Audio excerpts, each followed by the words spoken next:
Hello दोस्तों। आज हम कुछ नया नहीं पढ़ने वाले हैं।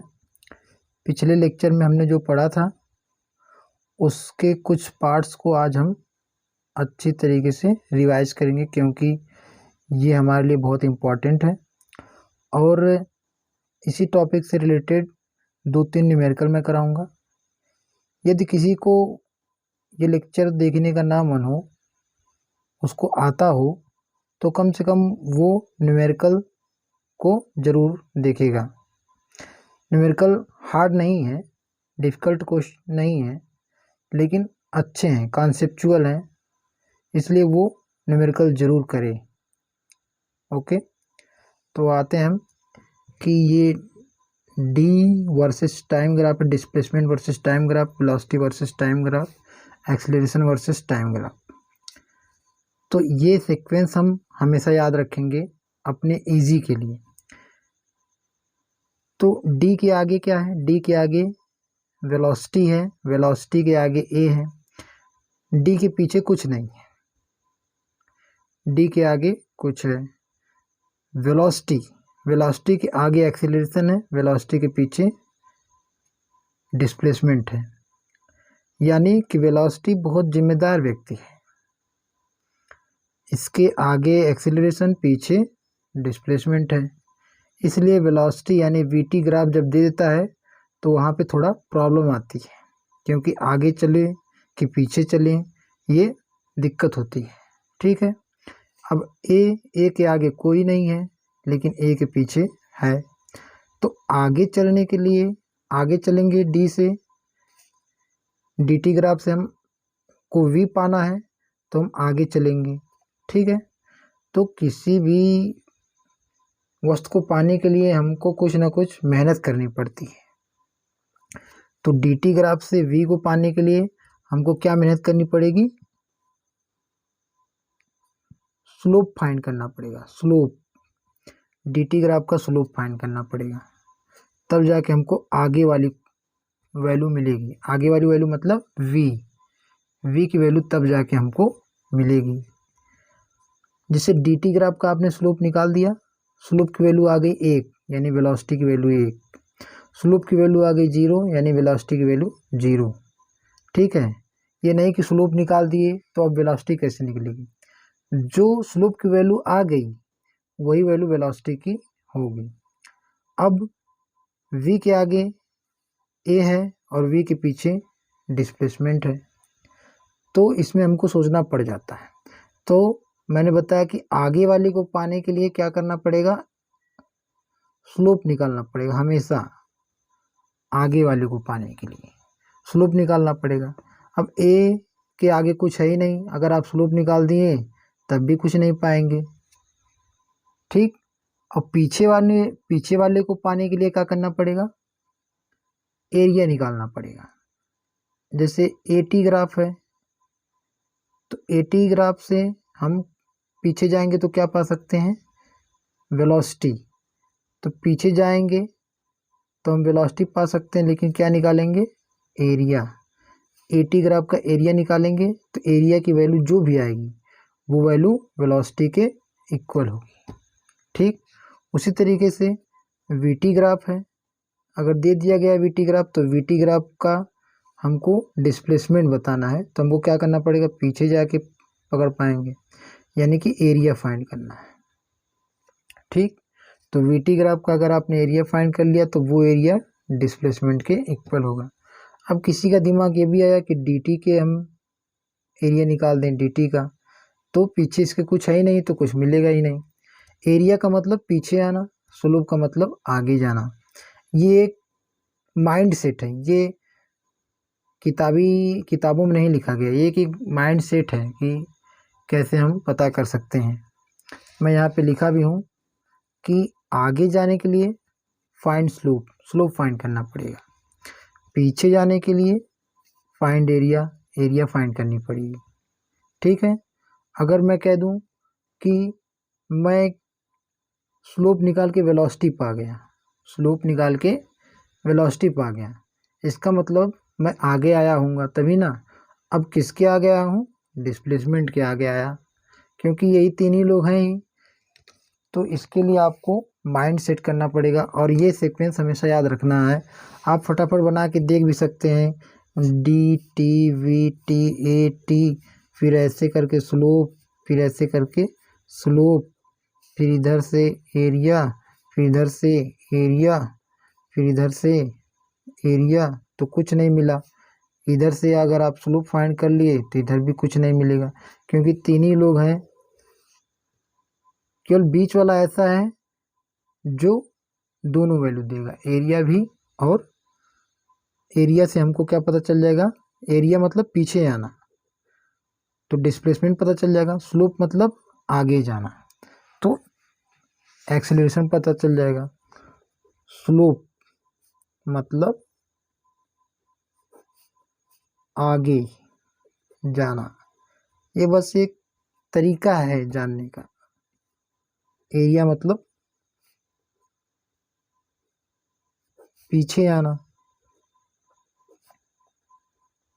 तो एटी ग्राफ का वी कैसे पता चलेगा, पीछे आने पे। पीछे आने पे मतलब आपको एरिया फाइंड करना पड़ेगा। वीटी ग्राफ का डिस्प्लेसमेंट कैसे पता चलेगा, पीछे आने पर। पीछे आने मतलब एरिया, क्योंकि पीछे आना मतलब एरिया, एरिया फाइंड करना। ठीक है, अब इस पे कुछ क्वेश्चंस हैं वो करेंगे। वो क्वेश्चंस कौन कौन से हैं वो आप देखिएगा, इसको ट्राई करिएगा। क्या है, two student focused at AT graph of linear motion. Linear motion के एटी ग्राफ पे दो स्टूडेंट ने फोकस किया है। ठीक, if first student evaluate the area, यदि पहला स्टूडेंट एरिया इवेलुएट करता है यानी एरिया की वैल्यू फाइंड करता है, and second student evaluate the slope, और सेकेंड स्टूडेंट स्लोप फाइंड करता है ऑफ दिस ग्राफ, इस ग्राफ का। पहला स्टूडेंट इस ग्राफ का एरिया फाइंड करता है, दूसरा स्टूडेंट इस ग्राफ का स्लोप फाइंड करता है, इस ग्राफ मतलब एटी ग्राफ का। Then choose the correct option, correct option choose करिए। तो पहला ऑप्शन क्या है, first student will get the value of velocity.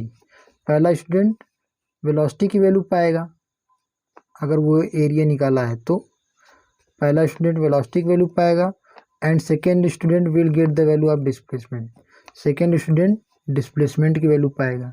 क्या ये ऑप्शन सही है, ये आपको बताना है। ठीक है, पहला स्टूडेंट एरिया निकाला है, सेकेंड स्टूडेंट स्लोप निकाला है एटी ग्राफ का, तो पहला स्टूडेंट वेलोसिटी पाया और सेकेंड स्टूडेंट डिस्प्लेसमेंट पाया। ये गलत है कि सही है। फिर दूसरा ऑप्शन क्या है, first student will gate displacement, पहला स्टूडेंट डिस्प्लेसमेंट की वैल्यू पाएगा, and second student will gate velocity, और दूसरा स्टूडेंट वेलोसिटी की वैल्यू पाएगा। क्या ये ऑप्शन सही है। तीसरा ऑप्शन क्या है, first student will gate nothing, पहला स्टूडेंट कुछ नहीं पाएगा यानी मीनिंगलेस, और second student will gate velocity, और सेकेंड स्टूडेंट वेलोसिटी पाएगा स्लोप कैलकुलेट करके। क्या ये सही है। फोर्थ ऑप्शन आते हैं, first student will gate velocity, पहला स्टूडेंट वेलोसिटी पाएगा, and second student will gate nothing, second student कुछ नहीं पाएगा। ये चारों ऑप्शन है, आप इसको पढ़िएगा। तो इसका आंसर क्या होगा आप बताइए, पॉज करके वीडियो देख के बताइए। चलिए मैं इसका आंसर बता देता हूँ कि एटी ग्राफ है, एटी ग्राफ है। अब हम आ जाते हैं यहाँ पे कि एटी ग्राफ है, फिर क्या बोला है, first student evaluate the area, पहला स्टूडेंट एरिया इवेल्युएट किया, एरिया इवेल्युएट के मतलब पीछे आया, तो पीछे आने पे क्या मिलेगा, वेलोसिटी।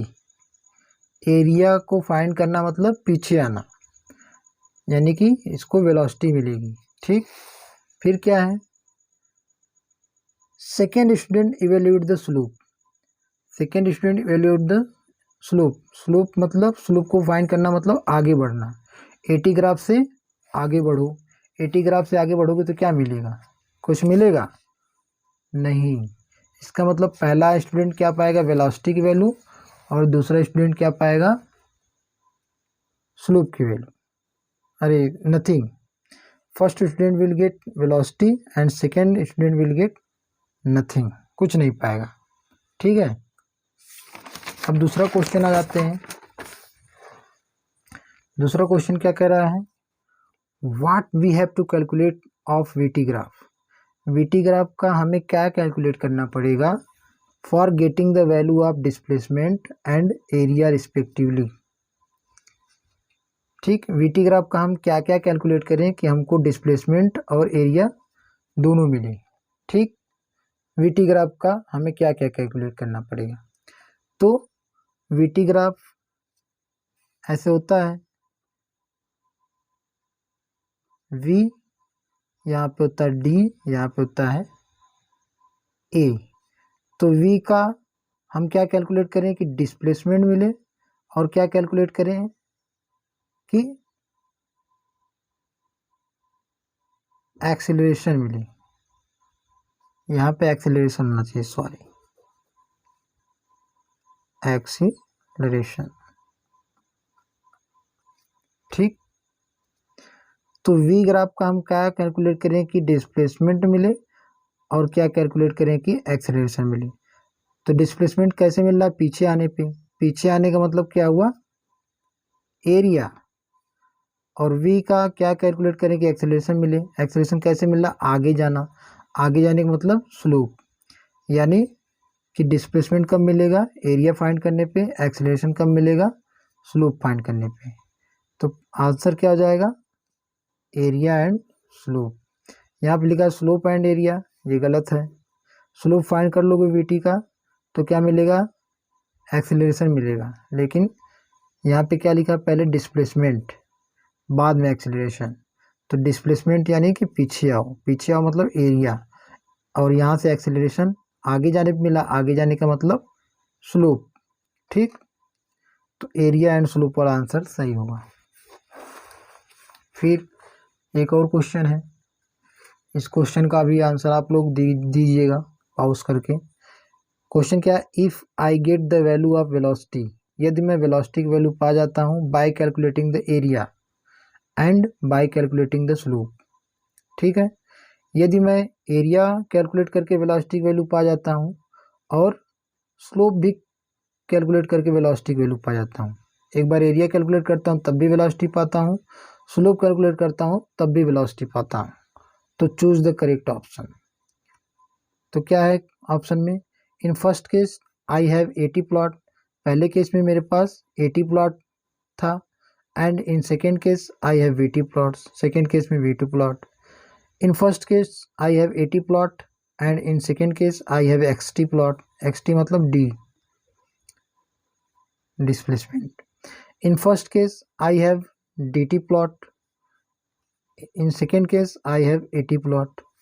चौथा ऑप्शन है नॉट, NOT यानी नन ऑफ दीज, इसको शॉर्ट में नॉट लिखते हैं। ठीक है, तो इसका आंसर क्या होगा कि अगर मैं वेलोसिटी पा जाता हूँ, वेलोसिटी मतलब ऐसे ही देखेंगे कि D है, V है, A है, यही तीनों है। अगर मैं वेलोसिटी पा जाता हूँ, क्या लिखा है क्वेश्चन में कि मैं वेलोसिटी पा जाता हूँ bye calculating the area, area calculate करके, एरिया कैलकुलेट करके मतलब पीछे आके, ऐसे एरिया कैलकुलेट मतलब पीछे आना। ठीक, एरिया कैलकुलेट करके अगर मैं वेलोसिटी पा गया and bye calculating the slope, slope करके, स्लोप कैलकुलेट करके वेलोसिटी पा गए, स्लोप कैलकुलेट मतलब आगे, तो किसके आगे V है, D के आगे। ठीक, तो यानी DT यहाँ ग्राफ है, यहाँ पे AT ग्राफ। तो कौन सा एरिया कैलकुलेट करके वेलोसिटी कब पाओगे, जब तुम्हारे पास AT ग्राफ रहेगा। ठीक, और स्लोप कैलकुलेट करके कब वेलोसिटी पाओगे, जब तुम्हारे पास DT प्लॉट रहेगा। DT प्लॉट मतलब डिस्प्लेसमेंट टाइम। ठीक है, तो आंसर क्या होगा कि पहले केस में क्या लिखा है, velocity bye calculating the area, velocity तुम पा रहे हो एरिया कैलकुलेट करके, यानी कि तुम्हारे पास AT प्लॉट रहा होगा। और बाय कैलकुलेटिंग द स्लोप, इसका मतलब तुम्हारे पास DT प्लॉट रहा होगा। तो आंसर कौन सा सही हो जाएगा, सेकेंड वाला। In first case I have 80 plot, 80 plot था, तो तुमने क्या किया, एरिया कैलकुलेट किया तो तुमको वेलोसिटी मिल गई। And in second case I have DT plot, तो DT प्लॉट था, उसका हमने स्लोप कैलकुलेट किया तो हमको वेलोसिटी मिल गई। दोनों केस में वेलोसिटी मिल रही है, लेकिन पहले केस में वो एरिया कैलकुलेट कर रहा है, दूसरे केस में स्लोप कैलकुलेट कर रहा है। तो बताओ कौन सा प्लॉट रहेगा, यही क्वेश्चन था। तो आज के लिए बस इतना ही। Thank you.